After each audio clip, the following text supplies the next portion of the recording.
Hello students, तो आज के स्टूडियो में हम सीख रहे हैं कोस्ट अकाउंटिंग। आज का वीडियो दोनों मीडियम के लिए यूजफुल रहेगा। मैं दोनों मीडियम में कंप्लीट एक्सप्लेन करने वाला। जो चैप्टर हम सीख रहे हैं उसका नाम है कॉन्ट्रैक्ट अकाउंट कराना हिसाब। वो ऑलरेडी चैप्टर के 2 वीडियो अपलोड हो चुके। रिक्वेस्ट है स्टार्टिंग से वो 2 वीडियो जरूर चेकआउट कीजिएगा, जिससे आपको इस चैप्टर का बेसिक कॉन्सेप्ट पता रहेगा, अकाउंट क्रिएट करना आता रहेगा। तो आज का सम समझने में आपको आसान रहेगा। आज हम क्या सीख रहे हैं? आज हम एक और इंपॉर्टेंट टॉपिक के रिगार्डिंग सम सीखने वाले। जो टॉपिक हम सीखने वाले हैं वो है हमारा फाइनल अकाउंट वार्षिक हिसाब, क्योंकि इसके रिगार्डिंग भी एग्जाम में पूछा जाता है। तो ठीक है, तो उसका लेटेस्ट सम्स प्रैक्टिस करने वाले। जो 2018 में जो पूछा हुआ सम्स था उसका आज हम सॉल्यूशन करने वाले। क्वेश्चन नंबर 4 आप देख रहे होंगे। इसको समझने के लिए आपको अगर बेसिक तैयारी करनी तो मैं बता दूं, वैसे तो कोई तैयारी की रिक्वायरमेंट नहीं है। आप यहाँ पर जो देख रहे होंगे बैलेंस शीट के लिए आपको पता ही है, हमारे पुराने 2 अकाउंट हम सीख चुके हैं, कॉन्ट्रैक्ट अकाउंट करानु खातों और वर्क इन प्रोग्रेस चालू काम खाते, वो रिपीट होने वाला है। दूसरे 2 नए अकाउंट फाइनल अकाउंट के नाम से आप जानते हैं, पीएनएल अकाउंट नफा नुकसान और हमारा बैलेंस शीट पाको से। तो यहाँ पे बेसिक सब कुछ बताया गया, कौन सी एंट्री की जाती है, उधार साइड या फिर जमा साइड क्रेडिट डेबिट क्यों की जाती है, कौन सी सब लिखा गया। एक बार बेसिक पढ़ लीजिएगा, ठीक है, जिससे और सारे समझ भी आप समझ पाओगे। और प्रैक्टिस के रूप में बताऊंगा 2 इलस्ट्रेशन कीजिए, बाकी आपको एक्सेस के समझ भी आ जाएंगे। एक है हमारा इलस्ट्रेशन नंबर 13 जो भी मैं चलाऊंगा बिल्कुल इसके जैसा ही है। दूसरा हमारा एक और करना है इलस्ट्रेशन नंबर 14। ये 2 कीजिएगा, जरूर कीजिएगा 14 नंबर का भी, जिससे आपको एक्सेस के जो भी शेयर के टाइप के हैं सम्स है वो भी आपको आ जाएंगे, ठीक है, जिससे आपका ये फाइनल अकाउंट का टॉपिक हो जाएगा क्लियर। आई होप आपको समझ में आ चुका है। इसके बाद 2 आपको प्रैक्टिस करने, उसके बेस पर एक्सरसाइज के सम कीजिएगा। अगर इसके अलावा भी और कुछ सम्स चाहते हैं तो मुझे कमेंट कीजिएगा, जिससे इस चैप्टर का और वीडियो अपलोड कर सकूँ। तो स्टार्ट करते 2018 का सम्स है यहाँ पर, ठीक है। डायरेक्ट जो नया टॉपिक है वही मैं एक्सप्लेन करूँगा, बेसिक हमने सीखा हुआ उसको मैं रिपीट नहीं करूँगा, ठीक है। तो देख रहे हैं लास्ट में हमको लिखा गया है, पर हमको क्या क्या तैयार करना है? कॉन्ट्रैक्ट अकाउंट, करार का अकाउंट रेडी करना, दूसरा पीएनएल अकाउंट प्रॉफिट लॉस मतलब नफा नुकसान, दूसरा बैलेंस शीट पाको से, ठीक है। तो हम क्या कर रहे हैं, यहाँ पे मैंने पहले से अकाउंट क्रिएट किए हुए हैं, हमारा कॉन्ट्रैक्ट करार अकाउंट और दूसरा हमारा वर्क इन प्रोग्रेस चालू करते हैं। 2 पहले हम रेडी कर लेते हैं, उसके बाद हम करेंगे वार्षिक हिसाब वाला, फाइनल अकाउंट वाला, प्रॉफिट लॉस नफा नुकसान का और हमारा बैलेंस शीट का, ठीक है। एक एक अकाउंट क्लोज करेंगे, ठीक है। पहले हम ये 2 फोकस करते हैं जो हमारा पुराना हमने सीखा हुआ है। तो इसलिए मैं स्टार्टिंग से एंट्री नहीं कर रहा हूँ, जो हमारे काम की वही एंट्री पहले करेंगे हम लोग। तो ये आइए, ऊपर की जो एंट्री दी गई वो किस बात की दी गई है? यहाँ पर हमारा बैलेंस शीट पाकू सर्वे के लिए दिया गया है, क्योंकि ये ट्रायल बैलेंस है, ठीक है। काचू सर्वे दिया गया है जिसमें लायबिलिटी और एसेट्स, मिल्कियत और देवा दिया गया है, जिसकी एंट्री हम डायरेक्ट बैलेंस शीट जब सॉल्व करेंगे तभी करेंगे। डायरेक्ट कॉन्ट्रैक्ट अकाउंट पे आ जाता है, पहले इसी को हम क्लोज कर रहे हैं इसके लिए, ठीक है। ये रीड जरूर कीजिएगा, मैं समझाते समय इसको रीड करके आपको समझाऊंगा। तो कॉन्ट्रैक्ट अकाउंट की सारी बेसिक एंट्री दी है जो हमने प्रीवियस वीडियो में सीखा, उसमें डायरेक्ट एंट्री करूंगा मैं। मटेरियल सप्लाई किया गया, माल सामान हमें 70,000 का, ठीक है। कहाँ पे एंट्री करना रहता है, थोड़ा स्पीड में लिखूंगा, राइटिंग आगे पीछे हो सकती है, मैं शॉर्टकट लिखूंगा। मटेरियल जो सप्लाई किया गया है, माल सामान हुआ है हमारा 70,000 का, डेबिट साइड में लिखना है 70,000 का माल सामान आया। उसके बाद और क्या टॉपिक है, अब हमारा प्लांट भी है, तारीख दी गई, जैसे हमारा डेप्रिसिएशन उस पर गिन सके घसारो, वो कितने का आया था? 80,000 का आया था। जो प्लांट है हमें लाया गया है वो था 1 अप्रैल 2017 का, ठीक है, जो दिया गया था 80,000 का। नेक्स्ट टॉपिक दिया गया वेजिस, मजूरी जो चुकाया गया है। नीचे कोई हवाला एडजस्टमेंट दिया नहीं गया, जो आउटस्टैंडिंग होता है चुकाना बाकी, इसलिए डायरेक्ट हम इसकी एंट्री अमाउंट बाहर कर देंगे। जो हमें वेजिस पेड किया है हमने, वेजिस चुकवेल मजूरी, अमाउंट दी गई है 90,000। नेक्स्ट टॉपिक दिया गया हमारा मिसलेनियस एक्सपेंसेस, जो प्रतिपूर्ण खर्चा होता है 40,000 का, इस पर हवाला है, पहले रीड आप कीजिएगा, मैंने रीड किया हुआ इसके लिए। यहाँ पर आउटस्टैंडिंग दिया गया, चुकवा बाकी, मिसलेनियस एक्सपेंसेस का 20,000 कॉन्ट्रैक्ट का अमाउंट बाकी है, आउटस्टैंडिंग 20,000, तो 20,000 अभी मैं प्लस कर देता हूँ। पुराना है हमारा 40,000, ठीक है। मिसलेनियस एक्सपेंसेस, ठीक है, परचून खर्चा गुजराती में ये लिखा होगा 40,000 और प्लस हमारा क्या है, ये आउटस्टैंडिंग चुकवा बाकी कितना था 20,000। तो टोटल अमाउंट यहाँ पर कितना हो जाएगा, डेबिट 60,000 हो जाएगा। वैसे आउटस्टैंडिंग की सेकंड एंट्री बैलेंस शीट में आएगी, पाकू से हमको बेसिक पता हो, लेकिन हम जब वो सॉल्व करेंगे तब इसको याद रखेंगे। अभी कराऊंगा तो थोड़ा हमको डबल कन्फ्यूजन हो जाएगी, कौन सी एंट्री कहाँ क्यों जा रही है, इसलिए मैं एक एक अकाउंट क्लोज करना सिखा रहा हूँ, ठीक है। मैंने आपको फाता तो आप कर सकते हो। अगला जो दिया है क्वांटिटी अकाउंट के नाम से कॉन्ट्रैक्टी, क्योंकि उसमें सबसे पहले जो 189 अमाउंट दी गई, क्या समझिएगा, जो कैश रिसीव हुआ था इसको, ठीक है, 90% ऑफ वर्क सर्टिफाइड, जो प्रमाणित काम था उसका 90% हमने कैश दिया है, तो इससे कौन सी अमाउंट निकल के आ जाएगी, समझ के वर्क सर्टिफाइड की अमाउंट निकल के आ जाएगी, क्योंकि 90% हमने दिया है पैसा, तो उसके बेस पर हम वर्क सर्टिफाइड फाइंड आउट कर लेंगे। ये कैलकुलेशन आपको करके दिखाना है। और जो कहाँ पे आएगा, वर्क इन प्रोग्रेस में आएगा, क्रेडिट साइड एंट्री आएगी, ठीक है। चालू काम खाते क्यों आती है, कैसे आती है, वो आपको प्रीवियस वीडियो में पता ही होगा, इसलिए मैं डिटेल में नहीं समझा रहा हूँ। हम लोग फाइंड आउट कर लेते हैं, यहाँ मैं बताऊँगा फेयर काम है, ठीक है, जो हम फाइंड आउट कर रहे हैं वर्क सर्टिफाइड, ठीक है, प्रमाणित काम क्या बोला गया था 90%, ठीक है। जो 90% रिसीव हुआ था वो अमाउंट ऑफ 189, तो ऑटोमेटिक 100 पे हमें फाइंड आउट हो जाएगा क्योंकि 90% दिया गया था, ठीक है, सर्टिफाइड का। तो यहाँ पर 100% के बेस पर 189 का क्रॉस में मल्टीप्लिकेशन होगा 100 से और डिवाइड किससे होगा 90 से, तो टोटल अमाउंट होगी 2,10,000 निकल गया। ये आ गया हमारा वर्क सर्टिस्फाइड, हमारा वर्क सर्टिफाइड प्रमाणित काम, जिसकी एंट्री हम लोग यहाँ पर कर देते, ठीक है। प्रमाणित काम अंदर लिख रहे, लास्ट में टोटल आउटसाइड कर लेंगे जिससे हमें इसकी एक एंट्री में डायरेक्ट मिल जाएगी टोटल अमाउंट की। अब देखिए ऊपर की हमने एंट्री कर दी जो कॉन्ट्रैक्ट थी करार की। हम नीचे से देखते हैं जो एंट्री आने वाली है, और इसकी हर एक की डबल एंट्री भी होती है, लेकिन हम पहले एक अकाउंट में एंट्री करना सीखेंगे। कॉन्ट्रैक्ट का टोटल प्राइस दिया गया, करार का 4 लाख दिया गया। अब ये शुरुआत कब होता है, 1 अप्रैल से शुरुआत होता है 2017 से, और एंडिंग होता है मार्च में, ठीक है, 18 का। अब यहाँ पे दिया गया सबसे मेन प्लांट का 7,000 का अमाउंट और मटेरियल माल सामान का 8,000 का अमाउंट क्या हुआ है, स्टोलन चोरी हो गया। मतलब इस तरह से देखा जाए क्या हुआ, हमारा नुकसान हुआ, लॉस हुआ है। तो किसी तरह से भी नुकसान हो, लॉस हो, आपको एंट्री कहाँ करना है, जमा साइड करना है, और किसके नाम से करना है, पीएनएल अकाउंट के नाम से करना है, क्योंकि अब इसकी सेकंड एंट्री होने वाली, इसलिए ध्यान से लिखना पड़ेगा। पीएनएल अकाउंट से एंट्री करना आपको, नफा नुकसान खाते से एंट्री करना, किसकी है, प्लांट की है। जो हमने प्लांट लॉस हुआ है जो भी लिखिएगा क्लियर, अमाउंट था 7,000। इसी तरह सेम टू सेम मटेरियल भी लॉस हुआ था, ठीक है, तो उसके लिए भी हम पीएनएल अकाउंट के नाम से एंट्री करेंगे। नफा नुकसान खाते, मटेरियल माल सामान गुजराती वाले क्लियर लिखिएगा, अमाउंट था 8,000। अभी सिंगल एंट्री करें, डबल साथ में नहीं करेंगे जिससे कंफ्यूजन हो जाता है। बहुत से स्टूडेंट्स को ऐसे नहीं पाता, बस ट्राई कीजिएगा, समझ में आ जाएगा। उसके बाद हमको दिया 2018 मार्च में क्या होता, प्लांट जिसकी अमाउंट कितनी थी, 10,000 की अमाउंट थी, वो क्या किया, रिटर्न किया, परत किया गया। तो परत किया गया, आपको पता है जमा सेट करते रिटर्न जो भी किया गया था, जो हमने प्लांट रिटर्न किया है, परत किया हुआ प्लांट है, उसकी एंट्री जमा सेट होती है। लेकिन ध्यान दीजिएगा नीचे डेप्रिसिएशन घसारो दिया गया, तो माइनस करने के बाद की अमाउंट लिखनी रहेगी और तारीख इसलिए दिया गया। अब मार्च एंडिंग में, तो अप्रैल से लेकर मार्च एंडिंग का तो पूरे 12 महीने का आएगा, ठीक है, क्योंकि हमने ये अप्रैल में लिया था, मिडिल की तारीख है नहीं, तो महीना चेक करते 3 मंथ, 6 मंथ या 9 मंथ। तो 10% दिया गया प्लांट में, दिख रहा है आपको, तो 10% माइनस करेंगे, 10,000 का 10% होता है 1,000। डायरेक्ट यहाँ लिख दूंगा तो भी चला जाए, समझ में आ जाए, क्योंकि हम लोग को यहाँ मंथ तो काउंट करना नहीं है। पूरे 12 महीने का हो गया, 1,000 माइनस करके आया 9,000। इसकी भी सेकंड एंट्री होगी, लेकिन बाद में समझाऊंगा मैं। और उसके बाद क्या दिया, देखिए वैल्यू दी गई किस बात की, मटेरियल की। जो माल सामान की कीमत दी गई ऑन साइड में लास्ट में कितना बचा, जो अपनी वर्क की साइट है वहाँ पर 39,300। तो ये क्या होगा, चालू काम में बचा हुआ मटेरियल माल सामान है, जो हम आगे प्रोसेस में यूज़ करेंगे, नेक्स्ट प्रोसेस में, ठीक है। इस साल में बचा, इस साल के एंड में जो बचा है मटेरियल, तो हमारा क्लोजिंग समझकर वर्क इन प्रोग्रेस में आपको इसकी एंट्री करना है। माल सामान, ठीक है, मटेरियल जो साइड में हमारा लास्ट तक बचा है 39,300 का। और एक और एंट्री दी गई 70,000 की, किस बात की दी गई, कॉस्ट ऑफ वर्क डन, इतना काम पूरा हुआ था, उसका खर्चा इतना, लेकिन वो सर्टिफाइड नहीं किया गया, ठीक है, मतलब उसको प्रमाणित नहीं किया गया। तो उसको क्या बोलेंगे, बिन प्रमाणित बोलेंगे, अनसर्टिफाइड बोलेंगे। अनसर्टिफाइड की एंट्री करेंगे, आपको फाइंड आउट करने की जरूरत नहीं पड़ी।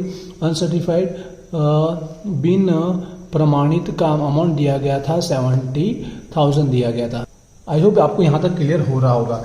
अब क्या बचा, अब एक ही एंट्री में था डेप्रिसिएशन घसारों का बचा है। एक प्लांट पे बोला था 10% और एक लैंड बिल्डिंग जमीन मकान पे बोला, तो जमीन मकान लैंड बिल्डिंग डाले बैलेंस शीट में आता है, तो वहीं पे एंट्री करेंगे। अब प्लांट पे बोला तो प्लांट पे 10% डेप्रिसिएशन घसारों माइनस करके हम उसका क्लोजिंग फाइंड आउट कर पाएंगे। प्लांट का हम क्या निकाल लेंगे, क्लोजिंग निकाल लेंगे, उसी तरह कैलकुलेशन करके दिखाएंगे, ठीक है। प्लांट का हम क्लोजिंग निकाल, तो कैसे निकालना है, अब स्टार्टिंग में देखिए 1 अप्रैल का दिया था 80,000 दिया गया था, राइट है ना, 80,000 का अमाउंट था, यहाँ पर देख लीजिए आगे। अब उसमें क्या क्या आ रहा है, एक तो हमारा प्लांट यहाँ पे लॉस हुआ था, इन शॉर्ट में खुआ आया था जो भी हुआ था, और परत ये 2 एंट्री, तो 7,000 और प्लस 9,000 माइनस मत कीजिए, घसारा के पहले की कीजिए, क्योंकि हम टोटल अमाउंट पे घसारा माइनस करने वाले इसके लिए। ये अमाउंट लेकर भी हो सकता है, लेकिन वो अलग तरह का टाइप हो जाता है। फिर उसमें से क्या होता है, 80,000 में से इसकी मूल कीमत हटानी पड़ती है, वो अलग बात है। आप डायरेक्ट 7,000 लॉस वाला माइनस कीजिए और 10,000 जो हमने परत किया था टोटल वैल्यू, ठीक है। ये 7,000 किस बात का, जो लॉस्ट हुआ था, और हमने जो परत किया था, रिटर्न किया था, उसका अमाउंट था 10,000। दोनों अमाउंट क्या कीजिए, आप माइनस कर लीजिए। ये 17 हो गया और माइनस करेंगे तो 63,000 बचेगा। ये 30 मार्च 2018 का, ठीक है। अब इस पर क्या अप्लाई होगा हमारा, ऐसे तो ये 1 अप्रैल ही लिखना चाहिए, फिर भी अब इस पर डेप्रिसिएशन माइनस करेंगे 10%, तो 10% के अकॉर्डिंग आएगा 6,300, राइट है। अब इसको हम माइनस करेंगे ना, तो 56,700 निकल गया, ये इसका क्लोजिंग बैलेंस आएगा मार्च का। तो हमारा क्लोजिंग बैलेंस फाइंड आउट हो गया 56,700, जिसकी हम एंट्री कर देंगे वर्क इन प्रोग्रेस के अंदर 56,700। तो इसी के साथ सारी की सारी एंट्री हमारी कंप्लीट हो चुकी है, या आउटस्टैंडिंग की लास्ट 20,000 की हमने एंट्री कर दी। तो इसको क्लोज कर लेते हैं। अब कॉन्ट्रैक्ट अकाउंट को क्लोज करेंगे, बाकी भी बाकी है, लेकिन पहले हमारे जो ओल्ड वाले 2 अकाउंट को क्लोज कर लेते हैं। तो इसका टोटल मार्केट आउटसेट कर लीजिए, जिसकी एक टोटल अमाउंट बन जाएगी वर्क इन प्रोग्रेस की चालू काम खाते 3,76,000 अमाउंट बन जाएगी। ठीक, अब इसको क्लोज कर लेते हैं। मोस्ट ऑफ द प्रॉफिट ही होता है, इसलिए जमा साइड के टोटल मारिए, ये हाईएस्ट हमको देखने को मिलेगा, यहाँ कंप्लीट 4 लाख मिलने वाला है। अब 4 लाख में से यहाँ पर डेबिट साइड का अमाउंट माइनस कीजिए, तो बीच का आपका डिफरेंस आएगा 1 लाख। ये हमारा क्या बनेगा, प्रॉफिट बनेगा, लेकिन इसको 2 तरह से हमको डिवाइड करना पड़ेगा। एक प्रॉफिट जो हम प्रॉफिट लॉस अकाउंट में ले जाने वाले नफा नुकसान खाते हैं, ठीक है, जो हम यूज कर लेंगे अपने, और दूसरा जो प्रॉफिट बचा जो वर्क इन प्रोग्रेस में लेके जाएंगे, ठीक है, चालू काम खाते ले जाएंगे, जो हमारा क्या करेंगे, रिजर्व रखेंगे, क्योंकि अभी काम हमारा पूरा हुआ नहीं, अनामत खाते रखेंगे। तो ये हमको बताया गया होगा कितना प्रॉफिट लॉस में लेके जाना है, जो पुराने में भी सीख चुके। तो बताया गया 2/3, क्या बताया गया, 2/3 बताया गया है। तो सिंपल सा प्रोसेस है, 2/3 का कैलकुलेशन आपको फॉर्मूला याद ही होगा। तो टोटल प्रॉफिट देखिए, ये हम कौन सा निकाल रहे हैं, जो हम लोग प्रॉफिट लॉस अकाउंट में ले जाने वाला है, ठीक है, नफा नुकसान में हम जो ले जा रहे हैं वो फाइंड आउट कर रहे हैं। तो टोटल प्रॉफिट है 1 लाख, यहाँ पे लगेगा 2/3, और यहाँ पर जो अमाउंट आती है ऊपर नीचे, या फिर डॉलर शॉर्टकट तरीका एक है, लेकिन समझा जाता है जो हमको कैश रिसीव हुआ है, वो कैश कितना रिसीव हुआ था, 1,89,000 हुआ था, और सामने वर्क सर्टिफाइड कितना हुआ था, वर्क सर्टिफाइड प्रमाणित काम 2,10,000। क्लियर है कि नहीं? या फिर आप डायरेक्ट कर सकते हो कि ये आप कितना परसेंट था, तो ये था 90%। दूसरी तरफ से आप यहाँ डायरेक्ट ये अमाउंट ना लेकर 90% लिखे हो तो एक ही बात है, क्योंकि डिवाइड करने में आपको 90% ही मिलता है। बट ये अप्लाई किया नेक्स्ट ईयर सम्स में भी, तो हम यहाँ पर भी ये अप्लाई करेंगे। तो अब इसको सॉल्व कीजिए तो आपको अमाउंट कितना मिलेगा, 60,000 का अमाउंट मिलेगा। ये हम लोग क्या करेंगे, प्रॉफिट लॉस में ट्रांसफर करेंगे, और बाकी बचा क्या हो जाएगा, रिजर्व हो जाएगा। तो 60,000 हमारा प्रॉफिट लॉस में जाने वाला है, और 1 लाख में से 60 माइनस कीजिए, बाकी बचा 40,000। ये हमारा वर्क इन प्रोग्रेस चालू काम खाते में हम रिजर्व अनामत लिखेंगे। ये अकाउंट क्लोज हुआ, आई होप क्लियर हुआ कि नहीं हुआ। फटाफट आगे बढ़ते, एंटर देखना बहुत ईजी सम्स है, एंट्रियाँ ज़्यादा है लेकिन सम्स बहुत ईजी है। पहले वर्क इन प्रोग्रेस को हम इसको क्लोज कर देते हैं, जो बड़ा सिंपल है। पहली 2 एंट्री कौन सी करनी है, जो हम यहाँ पर ऑलरेडी इसके अंदर कर चुके हैं, उसी को हमको कैरी फॉरवर्ड करना होता है। एक तो हमारा जो क्रेडिट साइड, जमा साइड, जो वर्क इन प्रोग्रेस चालू काम खाते में जो लिखा है, डायरेक्ट टोटल लिख डालिए। नाम क्या लिखने का, कॉन्ट्रैक्ट अकाउंट करार खाते, वहाँ जमा साइड था, तो यहाँ पे क्या आएगा, उधर साइड जाएगा। आप चाहे तो एक एक करके डिटेल में भी लिख सकते हो, लेकिन टोटल लिखोगे ना तो भी चलेगा। करार खाते सिर्फ लिख दीजिएगा, वर्क इन प्रोग्रेस की जो एंट्री लाए थे 3,76,000। दूसरी एंट्री जो प्रॉफिट का है, नफो, ठीक है, 40,000। यहाँ डेबिट साइड है तो वहाँ क्या आएगा, क्रेडिट साइड। नाम आपको कॉन्ट्रैक्ट अकाउंट ही लिखना है। तो यहाँ पर अगेन प्रॉफिट की एंट्री कर रहे हैं, कॉन्ट्रैक्ट अकाउंट, थोड़ा स्पीड में लिख रहा हूँ इसलिए राइटिंग आगे पीछे हो सकती है। करार खाते क्या लिख रहे हैं, जो रिजर्व वाला अनामत वाला नफो है वो लिख रहे हैं 40,000, और कोई एंट्री है नहीं, तो इसको हम क्या कर देते हैं, क्लोज कर देते हैं।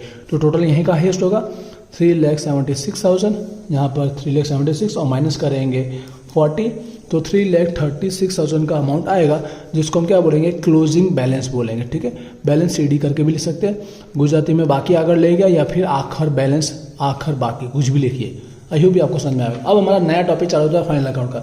एक प्रॉफिट लॉस, नाफा नुकसान का अकाउंट कैसे क्लोज करना रहेगा, और बैलेंस शीट का। वैसे मैंने बोला जो स्टार्टिंग में बताया गया था, मैंने जो कौन कौन सी एंट्री होती है वो प्लीज़ एक बार देख लीजिएगा, जिससे आपको और अच्छे से समझ में आएगा। मैं एक एक अकाउंट क्लोज करके दिखा रहा हूँ, ऐसा नहीं कि दोनों साथ में कर रहा हूँ। पहले ये P&L अकाउंट क्लोज करूँगा, फिर बैलेंस शीट, जिससे और अच्छे से फोकस से समझ पाओगे। यहाँ एंट्रियाँ बहुत कम दी, इसके अलावा भी एक्स्ट्रा एंट्रियाँ हो सकती है। तो यहाँ पर ट्रायल बैलेंस जो दिया गया है काचू से, तो उसमें से पहले P&L अकाउंट की हम एंट्री करेंगे। तो सबसे पहले यहाँ पे तो कोई एंट्री वैसे खास नहीं गई, कोई भी खर्चा, कोई भी एक्सपेंस दिया गया नहीं जो P&L अकाउंट में लिखा जाए। तो क्या करेंगे, पहले कॉन्ट्रैक्ट अकाउंट के अंदर जो करार खाते में जो P&L के नाम से एंट्री, वो हम क्रॉस वहाँ पे कर देते हैं। आप देख रहे हो यहाँ पे 2 एंट्री आपको दिख रही है। ठीक है, जो प्लांट और मटेरियल, माल सामान और प्लांट जो हमारा लॉस हुआ था वो, और उसका एक नफो P&L अकाउंट, जिसलिए नाम लिखा गया, जिससे हमको आइडिया है। तो ये 3 एंट्री हम पहले कर लेंगे। जमा साइड है तो उधार साइड, उधार साइड है तो जमा साइड। नाम क्या लिखना है आपको, कॉन्ट्रैक्ट अकाउंट ही लिखना है। तो जमा साइड का उधार साइड, जो हमको सबसे पहले जो लॉस हुआ था, ठीक है, जो स्टोलन हुआ था चोरी होने से, कॉन्ट्रैक्ट अकाउंट सबसे पहले किसका, ये गुजराती वाले लिख देंगे। प्लांट का था 7,000, और दूसरा इसी तरह क्या का, किसका हुआ था, मटेरियल का लॉस हुआ था, वो था हमारा माल सामान का 8,000, गुजराती वाले समझ लेंगे। और दूसरा हमारा जो प्रॉफिट है 60,000, या डेबिट साइड है तो वहाँ पर क्या आएगा, क्रेडिट साइड आएगा। कॉन्ट्रैक्ट अकाउंट करार खाते, जो हमारा नफो जो प्रॉफिट है वो अमाउंट लिख रहे 60,000। तो ये सबसे पहले एंट्री हमने कर दी। अब हमने जैसे मैंने कहा यहाँ पर देखा तो ऊपर कोई एंट्री दी गई नहीं है, लेकिन नीचे आपको देखना कोई एंट्री इसमें आ सकती है क्या? ऐसा कोई हवाला एडजस्टमेंट दिया गया तो दिया गया था डेप्रिसिएशन घसारो, बस बोलना चाहूँगा प्लांट का घसारो नहीं आएगा, क्योंकि हम लोग प्लांट के घसारो की एंट्री नहीं करते। हम कॉन्ट्रैक्ट अकाउंट में आप देखोगे ना तो हम लोग डायरेक्ट लिखते हैं क्लोजिंग, दिख रहा है डायरेक्ट माइनस करने के बाद का लिखते हैं, इसलिए कहीं डेप्रिसिएशन दिखाते नहीं है। तो आपको यहाँ पर डेप्रिसिएशन प्लांट का नहीं आएगा, जो हमारा कॉन्ट्रैक्ट में यूज है ना वो नहीं आएगा, लेकिन जो हमारा बैलेंस शीट में आता है ना उसका अगर पूछा गया है उसका डेप्रिसिएशन तो लिखना, घसारो लिखना, जो भी हमारी जमीन मकान यंत्र फर्नीचर जो भी होगा। तो यहाँ पर लैंड बिल्डिंग एक ही है, उसका 10% बोला गया, तो लैंड बिल्डिंग अमाउंट वहाँ माइनस तो करेंगे, पहले हम इसका घसारा यहाँ लिख देते हैं, ठीक है। Depreciation on land and building, जमीन मकान नो घसारो, कितना आएगा? सिंपल सी बात है, 1 लाख का अमाउंट है और उसका 10% बोला गया, तो 10% का घसारा हो जाएगा। और कोई एंट्री आपको दिख नहीं रही है जो यहाँ पर आ सकती है, तो बस इस अकाउंट को हम क्या कर देंगे, क्लोज कर देंगे। इसलिए बोला वो एग्जाम्पल जरूर कीजिएगा जिससे आपको और अच्छे से समझ में आएगा। यहाँ पर जमा साइड ही एंट्री टोटल ज़्यादा है, तो जमा साइड का 60,000 डेबिट साइड लिख दीजिए और ये माइनस कर दीजिए तीनों, तो तीनों माइनस करेंगे ना तो 35,000 का अमाउंट मिलेगा। ये एक्चुअल में अब जाके बनेगा नेट प्रॉफिट, जो आगे हम बैलेंस शीट में कैरी फॉरवर्ड करने वाले हैं। नेट प्रॉफिट चोखो नफा, अभी थोड़ा फटाफट समझा लेकिन आ चुका होगा समझ में, क्योंकि बेसिक था, एंट्री कुछ ज़्यादा वैसे भी नहीं। अब बैलेंस शीट से शुरुआत करते हैं। तो ट्रायल बैलेंस में देखना आपको कि जो एंट्री पहले वो लिखना है। P&L के अंदर भी ऐसा, लेकिन कोई खर्चा आवक दिया गया नहीं था इतने में कि हम P&L अकाउंट में लिखे, इसलिए नहीं लिखा। अब यहाँ तो सारी बैलेंस शीट की जो एंट्री है पाको सॉरी की, लैंड बिल्डिंग कहाँ आएगा? एसेट साइड, इतना बेसिक आप जानते हैं। जमीन मकान 1 लाख का दिया था, अभी इसके ऊपर हवाला था, माइनस यहीं पर कर लेते। डेप्रिसिएशन घसारो माइनस करके ऑफसेट कर देते, 10% के अकॉर्डिंग कितना आया था? 10,000 आया था, तो बाहर कितना आएगा? 90,000 आ जाएगा। थोड़ा स्पीड में समझाओ लेकिन आपको क्लियर हो रहा होगा। फिर क्रेडिटर लेनदार दिया गया 20,000, सेम इट इज कहाँ पे आएगा? लाइबिलिटी साइड आएगा। क्रेडिटर लेनदार अमाउंट दिया गया था 20,000। उसके बाद दिया गया बिल पेबल देवी हुंडी, ये भी हमारा लाइबिलिटी होता है, क्रेडिटर के साथ ही होता है। बिल पेबल देवी हुंडी 15,000, बेसिक एंट्री दी गई होती है कुछ। फिर कैश और बैंक दोनों का सिलेक्ट दिया गया 9,000, जो एसेट्स होता है हमारा, ठीक है, मिलकत होता है। कैश एंड बैंक रोकड़ અને બેંકની સિલક जो हमको दिया गया था 9,000। बस अब देख लीजिए एक एंट्री लास्ट, ड्राइंग અને कैपिटल, उपाड़ અને मूडी, लाइबिलिटी साइड लिखते हैं जिसको हम एक प्रॉफिट के साथ प्लस माइनस करने के बाद एक एग्जैक्ट अमाउंट बनाते हैं। क्रेडिट साइड जो होगा कैपिटल मूडी होगा और डेबिट साइड जो होगा हमारा ड्राइंग होगा उपाड़ होगा। तो पूरा फॉर्मेट बनाते हैं जो हमने 11th में सीखा ही होगा, ठीक है, ओल्ड पैटर्न से। यहाँ पर मूडी थी हमारी 2 लाख की और ड्राइंग जो हम क्या करते हैं माइनस करते हैं, ऊपर क्या करते हैं माइनस करते हैं, जो हमें दिया गया था 35,000। चलिए सारी एंट्री हमने देख लीजिए, ट्रायल की कर ली, कुछ बाकी नहीं रहा। नीचे की एंट्री हमको करनी, लेकिन पहले उन 2 अकाउंट में से कोई क्रॉस में यहाँ पर आ सकती है, तो पहले उसकी एंट्री हम लोग कर लेंगे। पहले जो अकाउंट हमने क्लोज किया उसमें से जो एंट्री आती है पहले वो रख लेते हैं, फिर हम एडजस्टमेंट देख लेते हैं। तो देखिए सबसे पहले कॉन्ट्रैक्ट अकाउंट के अगर आप जाके देखोगे तो कौन सी एंट्री यहाँ पे आ सकती है, तो ध्यान से सुनिएगा। वैसे कॉन्ट्रैक्ट अकाउंट में से कोई एंट्री नहीं आती, लेकिन याद रखना जो मिलकत बाकी रह गई जिसकी एंट्री यहाँ पर कहीं पे वर्क इन प्रोग्रेस में ऐड नहीं हुई तो वो लिखी जाती है। वैसे प्लांट आ चुका है लेकिन ये वाला प्लांट ऐड नहीं हुआ है क्योंकि हमने रिटर्न परत किया है, तो ये प्लांट हमारे पास अभी बचा होगा।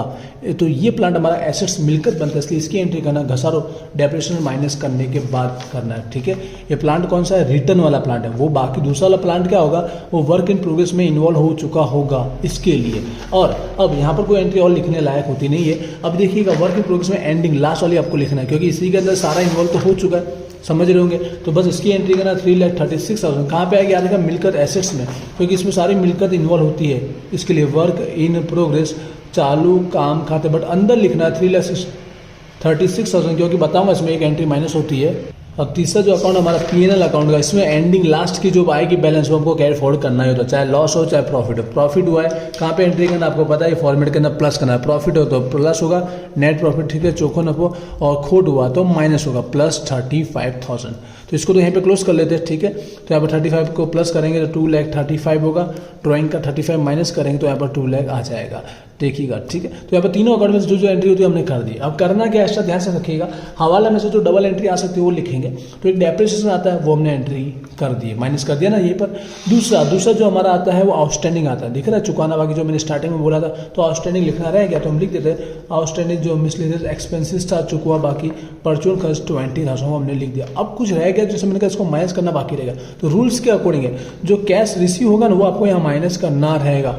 मॉडल रोकड़, ठीक है, जो सर्टिफाइड वर्क का जो हमने पैसा कॉन्ट्रैक्टरी को चुकाया है, तो यहाँ पर कितना चुका है 1,18,000, वो हमेशा वर्क इन प्रोग्रेस में आपको माइनस करना रहेगा जो कैश हमने क्या किया, पेड किया, तब जाके इसकी फाइनल अकाउंट बनेगी। ठीक है, तो इसका अमाउंट बनेगा 1,47,000। कुछ एंट्री याद रख लेने की यहाँ पर ये माइनस करना रहेगा। तो यहाँ पर सारी एंट्री हो गई, आई होप कुछ बाकी नहीं रह गया होगा। तो चलिए इसको टोटल मान लेते हैं। अब दोनों साइड का क्या होना चाहिए, इक्वल होना चाहिए। तो इसका आएगा 2,55,000। तो यहाँ पे भी चेक कीजिएगा, यहाँ पे 2 लाख, ये 20, 2,20,000, यहाँ पर 2,35,000 और ये 20 प्लस करेंगे तो 2,55,000 हो जाएगा। तो यहाँ पर हमारा सम्स हो गया कंप्लीट। आई आपको बेसिक टाइप की एंट्री जिससे समझ में आ चुका होगा, थोड़ा बहुत स्टूडियो मैंने समझाया, हो सकता है एग्जाम पर जो इलस्ट्रेशन मैंने बोले वो रिवीजन जरूर कीजिएगा, जिससे ये फाइनल अकाउंट का टॉपिक हो जाएगा क्लोज। इसके अलावा कोई टॉपिक बाकी है, आपको लगता है स्पेशल कोई सम से बताना है, चलाना है, तो मुझे कमेंट करना, तो जरूर उसके रिगार्डिंग मैं वीडियो अपलोड कर लूँगा। ठीक है, और इंस्टाग्राम पे जरूर फॉलो कीजिए, क्योंकि वहाँ पे आपकी एग्जाम रिलेटेड जो भी लेटेस्ट न्यूज़ आती है, कोई नया टाइम टेबल है, कोई सिलेबस चेंज हुआ तो वहाँ अपडेट किया जाता है। ठीक है, और प्लेलिस्ट में सारे वीडियो अपलोड है, वो भी जरूर चेकआउट कीजिएगा। मिलते हैं नेक्स्ट वीडियो में। Wish you all the best, thank you.